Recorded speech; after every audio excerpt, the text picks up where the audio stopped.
Halo semuanya, kami dari kelompok 3 akan menjelaskan materi tentang sistem produksi peralatan konversi energi. Pertama, kami akan membahas tentang aneka produk bidang konversi energi. Yang kedua, manfaat produk bidang konversi energi. Ketiga, potensi produk bidang konversi energi di daerah. Keempat, perencanaan produksi rekayasa konversi energi. Kelima, alat dan bahan serta proses produksi rekayasa konversi energi. Dan yang terakhir yaitu pengemasan produk bidang konversi energi.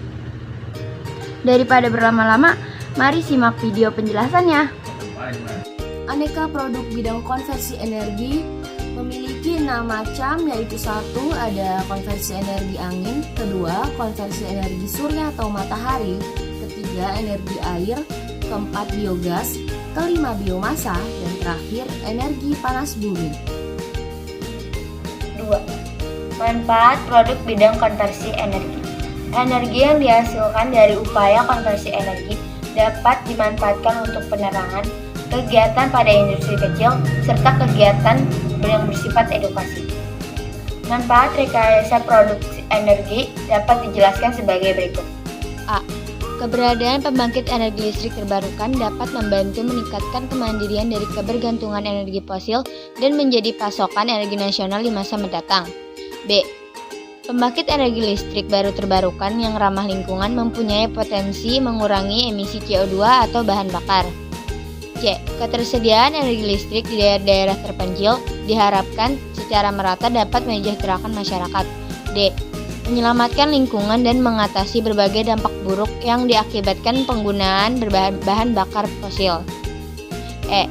Energi listrik yang dihasilkan dapat dimanfaatkan untuk kegiatan-kegiatan produktif pada industri rumah, diantaranya membuat es balok untuk pengawetan ikan, untuk pendukung wisata kuliner, penerangan rumah tinggal, penerangan jalan, dan kegiatan industri kecil lainnya. Dan yang terakhir yaitu terciptanya lapangan kerja di berbagai sektor untuk mendorong perekonomian masyarakat sekitar. Itulah beberapa manfaat-manfaat dari bidang konversi energi. Yang ketiga yaitu potensi produk konversi energi di daerah. Keberagaman potensi energi yang tersedia dapat dikonversikan menjadi bentuk energi lain yang bermanfaat bagi kehidupan. Produksi rekayasa konversi energi disesuaikan dengan potensi kebutuhan sumber daya yang ada di daerah masing-masing. Contoh, limbah hasil pertanian dan perkebunan dapat dimanfaatkan sebagai bahan baku pembuatan energi baru terbarukan.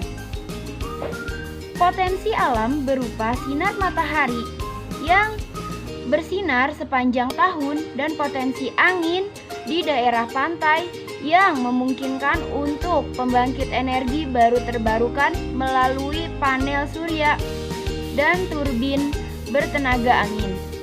Perencanaan produksi rekayasa konversi energi.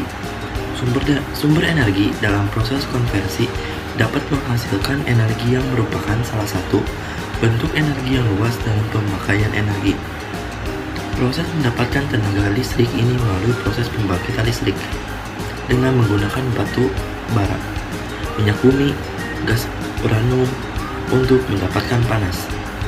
Panas diubah menjadi uap melalui pipa dan turbin, yang dimana energi panas diubah menjadi energi mekanik. Konversi energi juga banyak kita jumpai di kehidupan sehari-hari. Manfaat dan tujuan pembuatan kincir air yaitu agar di desa yang dekat dengan pengairan seperti sungai bisa membuat kincir air ini untuk menjadi pembangkit listrik sederhana, memudahkan mereka mendapatkan tenaga listrik untuk penerangan rumah, penerangan di jalan, pelosok, dan lain sebagainya. Bahan-bahan untuk pembuatan kincir angin.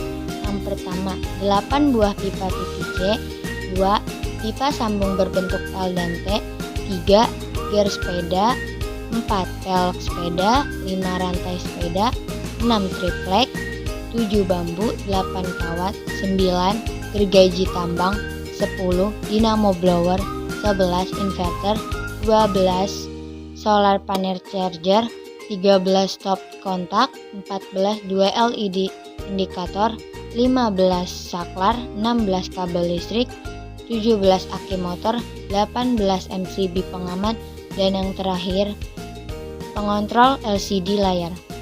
Langkah pembuatannya yaitu pertama, pembuatan pipa pada 8 buah pipa PVC. 4 buahnya dipotong sepanjang 50 cm dan sisanya dipotong dengan gergaji sepanjang 40 cm. Lalu disambungkan dengan sambungan pipa seperti gambar di bawah ini. Kedua, pembuatan baling-baling atau turbin, yaitu di mana pada papan triplek sebagai baling-balingnya dihimpit dengan 2 pelek sepeda pada pemasangan triplek, diberi jarak dan di luar salah satu pelek sepeda dipasang gir sepeda. Ketiga, pembuatan floating dengan 6 bilah bambu yang dipotong dan dibentuk seperti rakit yang direkatkan dengan kawat dan tali atau tambang. Keempat, yaitu pada control box. Generatornya menggunakan dynamo blower, menggunakan aki motor sebagai penyimpanan gaya generator. Pada bahan seperti inverter, MCB, pengontrol LCD layar disambungkan. Tidak hanya itu, pada solar panel changer, 2 LED indikator, saklar, kabel, dan stop kontak juga disambungkan agar saling tersalurkan nantinya. Terakhir yaitu pemasangan kincir air yang terbuat dari 2 buah pelek sepeda menggunakan las. Dari kincir air ke generator menggunakan gear dan rantai sepeda dengan ukuran yang diferensial. Lalu dari generator dihubungkan ke control box. Pada aki juga dihubungkan ke control box. Nah, di sini juga menggunakan solar charger control untuk mencajer aki. Pengemasan produk bidang konversi energi. Perkembangan teknologi dalam pengemasan suatu produk berkembang dengan cepat, sehubung didesain dengan sedemikian rupa untuk mempertimbangkan estetika dan konsep yang ingin ditampilkan sesuai dengan pengguna atau calon pembeli. Fungsi kemasan dapat tercapai, maka perhatikan hal-hal sebagai berikut. A. Dibuat semenarik mungkin, mempunyai ciri khas. B. Memuat informasi yang jujur dan jelas. C. Menarik desain, warna, dan bentuk dengan komposisi yang imbang. D. Ukuran dan material sesuai bahan dengan kebutuhan. E. Bahan terbuat dari material yang tahan terhadap lakuan pada saat pemindahan. Informasi yang dibuat pada kemasan biasanya berisikan tentang informasi produk yang sebenarnya, foto atau gambar produk, logo perusahaan, alamat produsen, dan bobot produk. Informasi tentang produk dan hal-hal lain yang istimewa pada produk menjadi bagian informasi pada konsumen. Itulah beberapa informasi tentang sistem produksi peralatan konversi energi dari kelompok kami. Kurang lebihnya mohon maaf. Sekian, terima kasih.